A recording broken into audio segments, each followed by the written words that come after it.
As many of you know, well, I'm not going to say it. This issue of people living next to oil wells has gone on for as long as I've been alive, and I was born here in 1937. I spent the first 10 years of my life here. There were no freeways, there was no air pollution. There were a lot of oil wells, but it hadn't yet accumulated, and there were a lot of people living next to oil wells, and they were getting sick, as Nayeli described. And we fought this for a long, long time. And finally, Governor Newsom 2 years ago signed a bill, Senate Bill 1137. It's easy to remember because it's the year I was born. That did something that no other state has done. It created a setback within which no new oil wells could drill, a setback of 3,200 feet. You know, Texas has a setback, it's 500 feet. The scientist says, no, it's 3,200 feet is about a kilometer, and that is not entirely safe, but it's appropriate.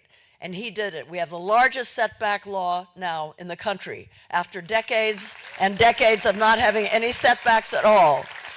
The bill also demands that the oil wells that are already in communities be made safer, pollute less. There was tremendous celebrating. This win was because activists like Nayeli all over California have fought and fought and fought for this to happen. A week later, the oil companies started gathering signatures, lying to people, saying that if Governor Newsom's bill passed, it would cause people to get sicker and our gas prices to go up, complete BS. And they managed to get a ballot measure that we would have been able to vote on in November. And last night they pulled it.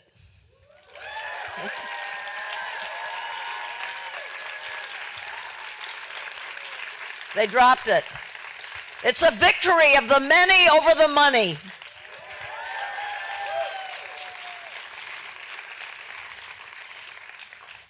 And the bill went into effect yesterday.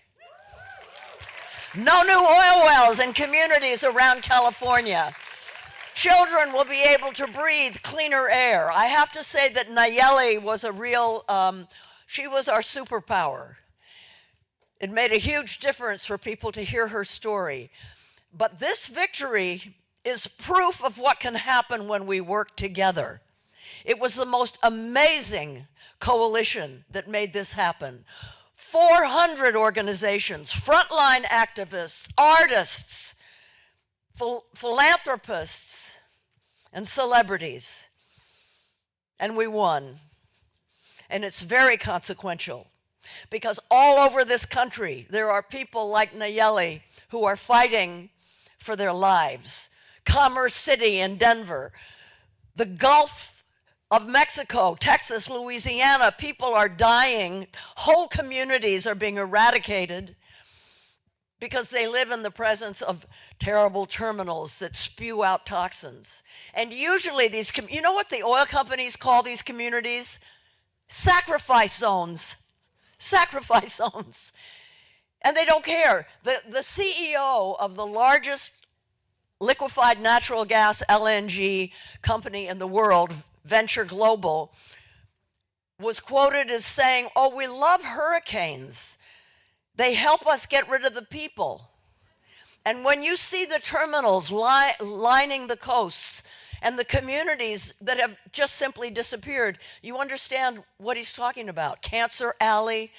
You want stories. Go to places like this and see what's happening to people. Pennsylvania, Michigan, all over the country, this is happening. And what's so important about our victory is it shows that with a proper coalition and a lot of activists, we can beat fossil fuels. Their demise. The green energy future it's growing exponentially. You may read today that sales of electric vehicles are down, or Republicans don't like wind turbines and so forth. The prices of green energy is falling so fast that it becomes irresistible. The market will bring this on. It is happening no matter what. What we have to do is stop fossil fuels.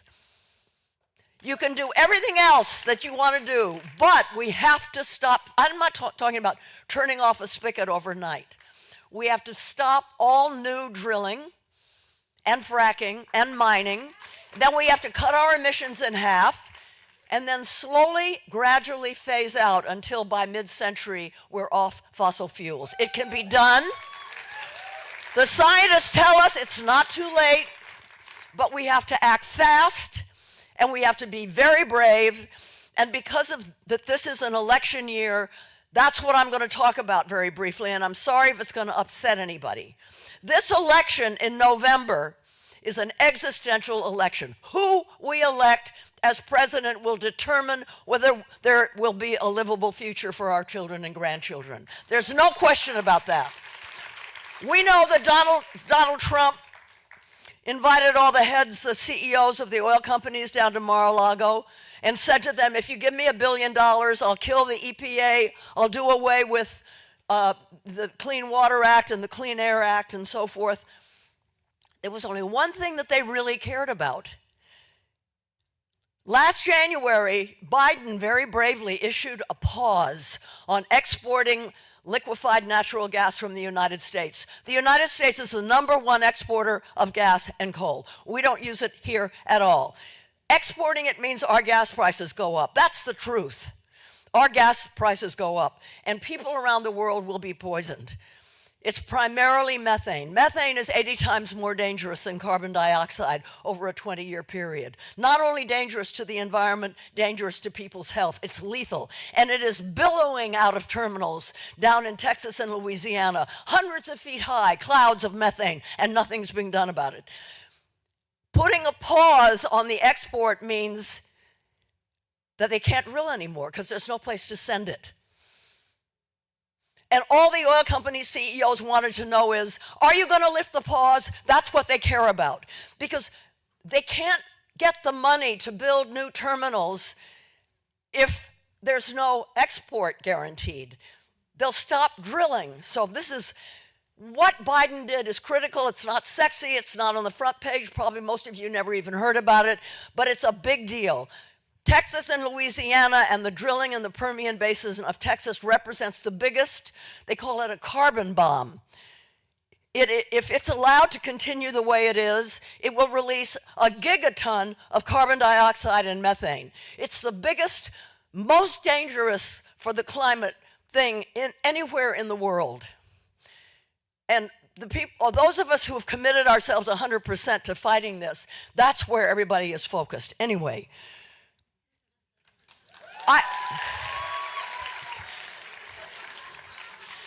I've, like many of you, I've been an activist for a long time. I've gotten arrested a bunch of times, and so have you. And we've marched and protested and written and lobbied, and it's good because we persuaded a lot of Americans that this is a real crisis, but it hasn't gotten us the legislation that is commensurate with what science is demanding. Not even the IRA came close.